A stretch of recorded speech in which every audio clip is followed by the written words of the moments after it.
কেমন আছো তোমরা সবাই? আশা করছি ভালো আছো। তো আজকে আমি একটা নতুন রেসিপি করছি। আজ আমার বোন মানে অনেকদিন হলো আমার বোন এসেছে, তো কালও বাড়ি চলে যাবে। তাই আজ ওকে আমি চিংড়ি মাছের মালাইকারি করে খাওয়াবো, মানে যেমনটা আমি পারি তেমনটাই করব। মাছের সাইজগুলো বেশ ছোট ছোট। তো চলো ওটাই তোমাদের সাথে আজকে শেয়ার করি, পুরোটা দেখতে থাকো। দেখো এখানে কিন্তু আমি চিংড়ি মাছ ভাজছি, বেশি ভাজতে নেই তাই হালকা করে ভেজে নিচ্ছি। এরপরে কি করছি না করছি পুরোটাই তোমাদের সাথে শেয়ার করব। তাহলে চলো পুরোটাই তোমাদের সাথে শেয়ার করে ফেলি। প্রথমে আমি কড়াইতে তেল দিয়ে নিলাম, তারপরে দেখো শুকনো লঙ্কা আর গোটা গরম মশলা ফোড়ন দিয়ে যে মশলাটা করে রেখেছিলাম সেটা দিয়ে দিচ্ছি। এখানে ছিল পোস্ত, কাজু বাদাম, কিশমিশ আর একটুখানি সাদা সর্ষে। তারপরে পরিমাণ মতো নুন আর একটুখানি হলুদ দিয়ে ওটাকে নেড়ে চেড়ে নিচ্ছি। বেশ কিছুক্ষণ নেড়ে তারপর আমি নারকেল কুড়িয়ে রেখেছিলাম, সেই নারকেলটা দুধটাকে ভালো করে নারকেলের দুধটা চেপে চেপে বার করে নিতে হবে। এখানে দেখো ঠিক আমিও তেমনটাই করছি। তারপরে যে মশলাটা হচ্ছিল আমার, মানে মশলাটা যেটা কষাছিলাম তার মধ্যে কিছুটা নারকেলের দুধ দিয়ে একটু নাড়িয়ে চাড়িয়ে নিয়ে বাদ বাকি যে দুধটা ছিল সেটাও দিয়ে দেবো। তারপরে যেহেতু আমার কাছে টক দই ছিল তাই আমি এখানে একটু টক দই দিয়ে নিচ্ছি। তোমরা চাইলে দিতে পারো, আবার নাও দিতে পারো। মা বললো দিতে, সেই কারণে আমি দিলাম। টক দইটা দিয়ে আমি আবার একটু নেড়ে চেড়ে নিচ্ছি। তারপরে দেখো আমি এখানে পরিমাণ মতন আমার জল যতটা লাগবে আমি ততটা জল দিয়ে দেবো। একটু নাড়াচাড়া করার পরে আমার জল যতটা লাগবে আমি ততটা জল দিয়ে নেব। তোমরা যারা মনে করো যে একটু একদম মাখা মাখা খাবে তারা একটু কম দিতে পারো। আর আমরা একটু গ্রেভি গ্রেভি করেছিলাম, যেহেতু বাড়িতে অনেক কজন ছিল আর চিংড়ি মাছের পরিমাপটা অল্প ছিল সেই জন্য। আর এখানে আমার বোন আমাকে রাগাচ্ছিল যে আমি মানে চিংড়ি মাছের মালাইকারি করতে গিয়ে নিজেই মালাইকারি হয়ে গেছে। এখানে দেখো ঝোলটা ফুটে উঠেছে, আমি এখানে মাছ আর লঙ্কাগুলো দিয়ে দেবো।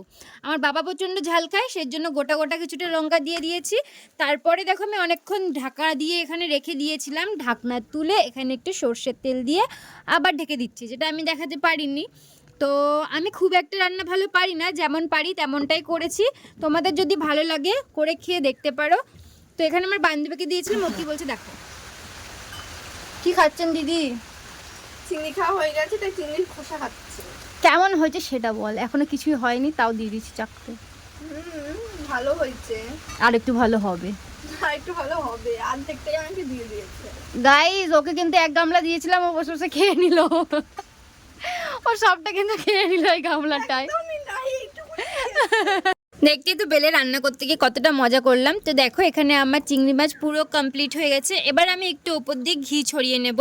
তো এখানে ঘি দিলে টেস্টটা একটু ভালো আসে। তো চলো আমার রান্না বান্নাতে কমপ্লিট, এবার ভাইদের কাছ দিয়ে একটু রিভিউটা নিয়ে নিই।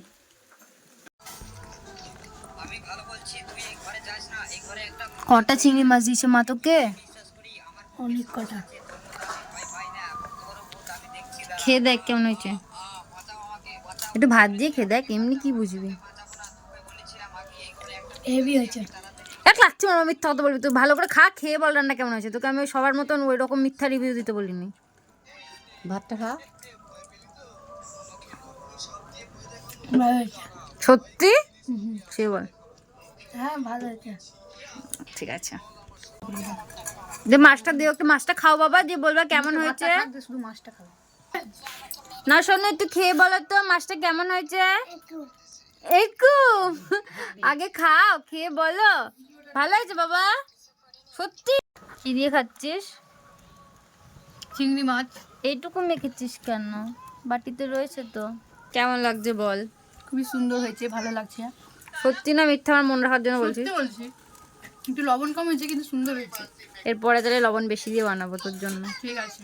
দেখো আমি ওদের রিভিউ নিব বলে এখনো স্নান টান কিছুই করিনি, আমার স্নান হয়নি। তো বোন আর ভাইয়ের কাছে রিভিউ নেওয়া হয়ে গেছে। ভাইয়েরও ভালো লেগেছে, বোনেরও ভালো লেগেছে, কিন্তু বোন একটা সত্যি কথা বলেছে যে মানে মালাইকারিটাই নুন একটু কম হয়েছে। তো আমি যেহেতু টেস্ট করে দেখিনি তার জন্য এটা হয়েছে। আর সবাই তো খেলো, আমি খেয়ে দেখতে পারলাম না, কারণ খেলেই আমার শরীর খারাপ করবে।